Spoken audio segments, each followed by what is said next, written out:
비서실장이 4번에 앉지 않고 왜 3번에 앉을까요? 자, 이들의 역할은 일단 내비게이션, 그렇죠. 길을 제대로 갈 수 있도록 안내해주는 역할도 하고요. 자, 이들의 또 역할 중에 가장 중요한 것은 도착했을 때 우리 회장님의 자리에 문을 열어주는 그런 역할들을 하기 때문에 편하게 내리고 탈 수 있도록 일반적으로 3번에 앉게 됩니다. 그렇죠? 자, 그 다음에 두 번째 상황은요. 차주가 직접 운전하는 거예요. 네, 그래서 예를 들면 아버지가 운전하는 그런 상황을 생각해 볼까요? 자, 일반적으로 아버지가 운전석에 이렇게 앉게 되면 어머니는 어디 앉죠? 네, 일반적으로 옆에 앉게 되죠. 네. 자, 그리고 이 집은 자녀가 셋입니다. 네, 첫째 딸, 둘째 딸, 셋째 아들이 있는데, 자, 첫째 딸이 2번, 둘째 딸이 3번, 그리고 마지막에 막내 아들이 4번에 이렇게 앉게 되겠죠. 그래서 여러분들이 운전기사가 있는 경우와 없는 경우를 구분해서 상석 공부를 해주시면 되겠고요. 요거는 실제 우리 KPC 출제 그 내용을 보면 일반 고객이 미국으로 이제 출장을 가게 된 상황입니다. 그런데 거기에서 그 미국 출장길에서 그 비즈니스 파트너가 이제 공항으로 데리러 나오는 그런 상황인 거죠. 그러니까 비즈니스 파트너끼리 이제 운전을 해서 우리가 도착지까지 갈 때는 어디에 앉아야 되냐 이런 문제가 나왔었거든요. 그러니까 비즈니스 파트너가 그렇죠? 이 운전석에 앉아서 저를 공항까지 픽업하러 온 상황인 거예요. 그럼 저는 어디에 앉아야 될까요? 그렇죠. 요거는 제가 윗사람이 아니기 때문에 비즈니스 파트너 관계이기 때문에 그 파트너가 운전석에 앉는다면 제가 1번 자리에 앉는 게 맞겠죠. 네, 그래서 여러분들이 이 내용을 문제에 출제가 됐을 때 이런 식으로도 응용을 하실 수 있으면 되겠습니다. 자, 그 다음에 이제 조문 한번 보도록 할게요. 자, 여러분들 사실 조문 그 매너는 요즘에 제가 기업교육, 신입사원 교육을 갈 때 많이 의뢰하시는 내용 중에 하나입니다. 우리 신입사원분들은 조문 상황에서 어떻게 해야 될지 몰라서 당황하고 이제 쩔쩔매는 경우들이 있는데요. 이 파트는 시험에도 물론 출제가 잘 되지만 생활 속에서 여러분들이 기본적으로 알고 계시면 되게 좋은 내용들입니다. 네, 조문은 꼼꼼히 읽어보시면 좋을 것 같고요. 자, 그럼에도 불구하고 우리는 시험에 뭐가 나오냐?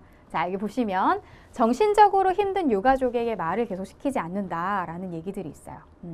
그래서 뭔가 슬픔을 좀 가중시키는 그런 질문을 하거나 하지 않고 그냥 사실 이렇게 그냥 위로를 해주는 차원에서 방문만 하셔도 많은 위로가 되거든요. 자, 상주나 상제에게 악수를 청하지 않고요. 대부분 절을 하게 됩니다. 거기서 이제 또 반가운 친구나 친지를 만날 수도 있잖아요. 너무 큰 소리로 너무 반가운 그런 느낌을 주시기보다는 슬픔을 함께 나누는 그런 분위기를 만들어 주시는 게 도움이 되겠죠. 자, 또 볼까요? 조의금 얘기 한번 해보면, 자, 조의금은 형편에 맞게 된다 이렇게 되어 있는데, 자, 일반적으로 조의금의 단위는 뭐 3만 원, 5만 원, 7만 원, 10만 원 이렇게 갑니다. 그래서 여러분들의 이제 상황을 고려하셔서 그 사람과의 관계도 생각해 보시면서 조의금은 그렇게 내시면 되겠고요. 자, 일반적으로 조의금을 따로 챙겨서 이제 그 상주에게 직접 주는 경우도 있지만 보통 문상에서는 직접 주지는 않고 부의함에다가 넣고 호상소에 접수하는 이 절차를 밟으시면 되겠습니다. 자, 우리 조문 매너 문제 한번 풀어볼까요? 자, 조문 시 유의해야 될 사항으로 가장 바람직한 행동을 고르시오 이렇게 되어 있는데, 자, 정답은 2번입니다. 네, 정신적으로 힘든 유족들에게 너무 말을 많이 시키지 않는다라는 거 알고 계시면 되겠죠. 자, 그 다음에 이제 전화응대입니다. 네, 전화는 사실 그 기업의 첫 대면, 그렇죠. 요즘 고객들이 워낙 이제 많은 업무 처리를 전화라든가 인터넷으로 해결하려고 하는 부분들이 많다 보니까 전화 응대는 어떻게 보면 고객한테 첫 인상을 남겨줄 수 있는 아주 중요한 경로라고 보실 수가 있겠습니다. 그래서 전화응대는 일반적으로 우리가 대면, 비대면이 있으면은 뭘로 보죠? 그렇죠. 비대면의 상황으로 보게 됩니다. 그래서 이 비대면에서 이제 뭐가 빠지게 되냐면 요 시각적인 부분들이 빠지게 되죠. 그러니까 기업과 고객이 전화로 만나게 되면은요, 고객이 우리 회사에 대한 인상을 뭘로 생각을 하냐면 청각적인 요소와 어떤 단어적인 요소, 그렇죠? 그래서 청각적인 요소 82%, 단어, 사용하는 단어 18%로 그 기업의 이미지를 결정을 하는 경우들이 좀 많습니다. 자, 전화 응대는요, 여러분들이 상황별로 어떻게 응대를 하면 좋은지를 잘 보시면 좋을 것 같은데요. 자, 전화 연결을 요청하는 경우입니다. 전화 연결을 요청하는 경우에는 연결 중에 끊어질 경우를 대비해서 뭡니까? 저희가 연결을 지금 해드릴 건데요. 만약에 중간에 전화가 끊긴다면 뭐를 알려준다? 네, 지명인의 직통번호를 알려준다. 그러니까 사무실 번호를 알려주시는 거예요. 네. 만약에 중간에 전화가 끊긴다면 032-123-4567 번호로 연락 주시면 되겠습니다. 라고 이야기를 해주시는데, 자, 여기에서 이제 실수하는 것이 담당자의 개인 번호를 주시는 경우입니다. 네, 이거는 이제 담당자가 업무상으로 이제 프라이버시도 굉장히 중요하잖아요. 그래서 개인 번호보다는 직통 번호를 오픈한다 라는 것 기억해 주시면 되겠습니다. 자, 전원을 메모할 때 이제 담당자에게 자, 우리 이런 지금 상황으로 고객이 혹은 손님이 연락이 왔다라는 것들을 메모하실 때에는 이런 내용으로 남겨주시면 되겠는데요. 자, 여기 안에 뭐 개인 프로필이라던가 학력이라던가 경력이라던가 이런 내용은 안 들어가겠죠. 네, 그래서 이 부분이 출제가 됐다라는 것들 같이 염두해 주시면 될 것 같아요. 자, 지명인이 부재 중인 경우 한번 보도록 하겠습니다. 자, 지명인이 부재 중인 것을 알려주시는 건 괜찮거든요. 하지만 이때 조심하셔야 되는 것 중에 하나는 개인적인 사정을 이야기하지 않는다. 예전에 제가 이제 회사를 다닐 때 우리 신입사원 친구가 담당자를 이제 연결해주는 상황에서 담당자의 자리에 없으니까 이제 담당자님이 은행 업무를 보러 가셨다라는 그런 얘기를 한 경우들이 있습니다. 네, 은행을 갔다, 혹은 식사를 가셨다, 혹은 담배 피러 가셨다, 뭐 이런 얘기들이 있잖아요. 근데 그런 얘기보다는 그냥 부재 중입니다, 혹은 잠시 자리 비우셨습니다 라고 이야기를 해주시는 게 좋을 것 같고요. 전화를 건 당사자에게 다시 전화하세요 이런 말을 하시는 것보다는 지명인이 다시 전화를 걸지, 그죠? 아니면은 당사자가 다시 전화를 주실지에 대해서 의사결정권을 상대에게 주시는 겁니다. 네, 그래서 일반적으로 우리가 담당자님 지금 자리 비우셨는데요, 나중에 다시 전화 거시겠습니까? 라고 하는 경우가 있는데, 그렇게 단정지어서 이야기하지 않는다라는 거 기억해 주시면 될 것 같아요. 자, 전화가 잘 들리지 않는 경우 한번 보도록 할까요? 자, 전화가 잘 안 들릴 때에는 그죠? 전화가 이제 끊긴 상황이겠네요. 자, 누가 다시 건다? 먼저 건 쪽에서 다시 걸어주시는 게 맞아요. 상대가 용건이 있어서 전화를 건 거니까. 근데 예외 사항이 있습니다. 상대방이 상사거나 고객일 때에는 내가 연락처를 알고 있다면 내가 다시 먼저 걸어주시는 게 좋겠죠. 네. 그리고 뭐라고요? 잘 안 들리는데요. 자, 이런 표현들 하지 않습니다. 그래서 완곡하게 지금 통화 상태가 좋지 않습니다. 약간 멀게 들립니다. 제가 다시 전화를 드리겠습니다. 라고 그런 표현, 완곡한 표현으로 얘기를 해주시는 게 좋겠죠. 자, 이제 글로벌 매너 가보도록 할까요? 자, 글로벌 매너에서는 사실 예전에는 주로 일본 그리고 중국 이런 나라들이 조금 출제가 많이 됐는데요. 자, 최근에는 KPC 모의고사에 뭐 러시아도 출제가 되고 있고요. 태국도 출제가 되고 있습니다. 그래서 나라별로 특징들을 좀 공부를 하셔서 굉장히 나라가 많이 나와 있잖아요. 그래서 주로 시험에 나올 법한 부분들을 제가 한번 짚어드리도록 해볼게요. 자, 여러분들 일단 일본 하면은 어떤 느낌이세요? 일본 사람들은 기본적으로 굉장히 예의 바르고 다른 사람한테 폐를 끼치지 않고, 그렇죠? 그런 교육을 아주 아기 때부터 시킨다고 합니다. 네, 그러다 보니 일본에 막상 그 여행을 가게 되면 길 안내는 참 잘 해주시는 것 같더라고요. 그래서 폐를 끼치지 않는다가 최고의 덕목이기 때문에 누구한테나 이렇게 존댓말, 그렇죠, 경어를 사용하기도 하고요. 자, 인사를 할 때에는 우리나라보다 훨씬 더 많이, 그렇죠, 굽혀주시고, 허리를 굽힐 때에는 상대방의 얼굴을 쳐다보지 않는다. 자, 허리를 숙이는 정도는 상대방과 비슷하게 하지만 상대방보다 먼저 허리를 펴서는 안 된다. 그러면은 어떻게 하는 건가요? 자, 허리를 필 때에는 조금 눈치 보시면서, 상대방이 먼저 핀다면 나도 그때 펴시는 걸로 그렇게 해주시면 되겠죠. 자, 프라이버시가 중요한 나라기 때문에 신상에 대한 질문은 하지 않는다라는 거 같이 알고 계시면 되겠습니다.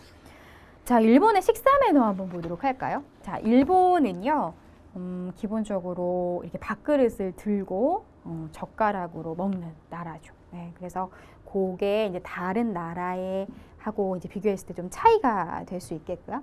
좀 기억하시면 좋은 것들은 밥그릇은 들고 먹고 젓가락을 그릇 위에 걸치지 않는다라는 부분과, 자, 밥을 추가로 원할 때에는 밥 한 술 정도는 남기고 청하는 것이 예의이다라는 부분 기억해 주시면 좋겠어요.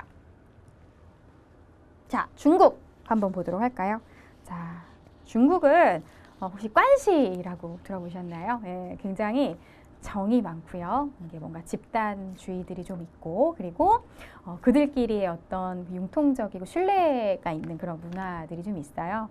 그래서 중국과 비즈니스를 하실 때에는 너무 엄격한 서면이라던가 객관적인 증거 자료라던가 이런 거보다는 좀 융통적이면서 정을 나누고 좀 많이 친해지고, 그렇죠? 네. 사교의 한 수단으로 음주와 담배와 이런 것들을 좀 하셨을 때 중국은 굉장히 비즈니스가 잘 이루어진다고 합니다. 그래서 한 번의 거래가 잘 이루어지지 않는다 나오죠. 그래서 시간적인 여유를 가지시면 좋겠고요. 자, 협정은 상호 이해, 그렇죠, 신뢰가 있어야 되겠고, 서면에 의한 표현보다는 융통성이 더 중요한 나라다. 자, 중국은 식사 매너에서 이제 좀 특이한 게 뭐죠? 여러분들 그 회전 식탁이 있다는 거죠. 회전 식탁을 주로 이용을 하는데, 자, 어느 방향으로 돌리냐가 굉장히 중요합니다. 자, 회전 식탁은 주로 시계 방향으로 돌려주시고요.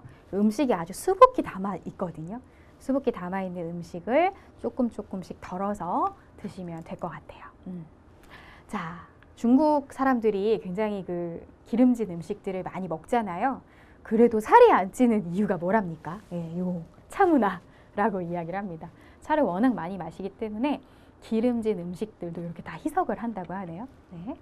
자, 음주와 흡연을 사교로 친다. 그래서 담배를 피지 않더라도 일단은 받아준다. 참 굉장히 충격적이죠. 그러니까 우리나라 같은 경우에는 술을 먹지 않아도 우리는 이렇게 받아주는 것들은 하지만 담배는 그렇진 않잖아요. 근데 중국은 담배를 피지 않더라도 담배도 받아주시는 게 예의라고 합니다. 자, 그 다음에 인도 한번 보도록 할까요? 자, 인도는 식사 문화에서 조금 특이한 게 뭘까요? 손가락으로 식사를 한다는 거죠. 그래서 오른손으로 식사를 하고요. 식사 중에 보통 대화를 많이 안 한다고 합니다. 그래서 손으로 식사를 하고 식사가 다 끝난 다음에 양치질을 하고 그리고 손을 씻고 난 다음에 대화를 하시는 게 맞겠습니다. 자, 그 다음에 태국 한번 보도록 할까요? 자, 태국은 좀 특이한 게 하나가 있네요. 네, 사람의 머리를 아주 신성시하기 때문에 머리를 쓰다듬는 행위를 하지 않는다라는 그런 내용들이 나와 있습니다. 그리고 왼손은 화장실에서 사용하는 손이기 때문에 뭔가 타인에게 물건을 건넬 때에는 왼손을 사용하지 않는다라는 부분들 기억을 해주시면 되겠고요. 자, 러시아 같은 경우도 러시아는 생각보다 참 보수적인 나라죠. 그래서 금요일이나 월요일에는 잘 만나지 않고 손가락으로 사람이나 물건을 가리키지 않으며 초면에는 악수로 인사하지만 어느 정도 편해지면은 껴안고 인사를 한다고 합니다. 그리고 경로 사상이 강하고 좀 가부장적인 부분들이 있다고 합니다. 그래서 러시아도 이렇게 공부를 한번 해보도록 할게요. 자, 글로벌 매너는요, 나라에 대한 공부는 요 정도 하시면 될 것 같고요. 자, 레스토랑 매너 한번 보도록 하겠습니다. 우리가 이제 테이블 매너라고도 얘기를 하는데, 요 파트도 마찬가지예요. 우리가 시험을 잘 보려고 공부를 하는 것도 있지만, 여러분들 개인적으로도 공부를 좀 하시면 실제 고급 레스토랑에 갔을 때 굉장히 품위 있는 매너를 잘 지키실 수 있을 것 같습니다. 자, 레스토랑 매너에서 예약 매너는요. 자, 우리 고급 레스토랑 기준은 사전에 꼭 예약을 해주셔야 됩니다. 예약을 하실 때에는 꼭 이거를 얘기해 주시는 게 좋은데요. 자, 이름과 연락처와 이용 일시와 그 다음에 경우에 따라서는 식사의 목적까지 같이 얘기를 해주시면 우리 식사의 목적에 따라서 담당 서버가 거기에 맞는 우리 그 음식이나 이런 것들을 준비를 해주실 수가 있다는 거예요. 자, 고급 레스토랑인 경우에는 정장이 필수인 경우가 있습니다. 그래서 여러분들이 드레스 코드도 함께 확인을 해주시는 게 좋겠고요. 자, 도착과 착석 매너 한번 보시면 여성의 핸드백은 자, 어디에 보관을 하나요? 등과 의자 사이에 두는 경우도 있고요. 보통 고급 레스토랑인 경우에는 바닥이 카페트인 경우들이 좀 있어서 큰 가방일 경우에는 바닥에 내려놓거나 혹은 클로크룸에 맡기기도 합니다. 네. 자, 4번 한번 보도록 할게요. 우리 이제 또 그 상석이 어디냐가 이제 가장 궁금하실 텐데, 자, 일반적으로 종업원, 웨이터가 이렇게 빼주는 그 자리가 상석인 경우들이 있고요. 일행 중에 가장 직위가 높거나 연장자이거나 여성이 먼저 앉을 수 있도록 배려해 주시면 되겠습니다. 자, 식사 도중에 화장실을 잘 가지 않습니다. 그래서 미리 화장실은 다녀오시면 좋겠죠. 자, 정말 숨가쁘게 달려왔는데요. 자, 이제 마지막이죠. 팁 매너 한번 보도록 할게요. 자, 팁은 일반적으로 우리나라는 잘 그렇게 주지는 않지만 이제 해외에서는 거의 뭐 통상적으로 주는 경우들이 정말 많습니다. 팁을 주는 이유는 서비스한 직원에게 감사함을 이제 표현하는 것인데요. 만약에 내가 서비스를 받았는데 와, 이 서비스는 정말 너무 별로였어 라고 생각을 하신다면 보통은 10에서 15% 정도를 지불을 하지만 서비스가 별로였다라고 느낀다면 여기에서 조금 깎은 그런 금액으로 팁을 지불하기도 합니다. 네, 어쨌든 일반적으로 팁은 우리가 기본적으로 우리가 얘기하지 않더라도 주는 경우들이 많으니까요. 꼭 기억을 해주시면 좋겠습니다. 자, 우리 비즈니스 매너 서브젝트 1 숨가쁘게 달려왔는데요. 어떻게 좀 도움이 되셨나요? 저는 다음 강의 이미지 메이킹 수업에서 다시 뵙도록 하겠습니다. 감사합니다.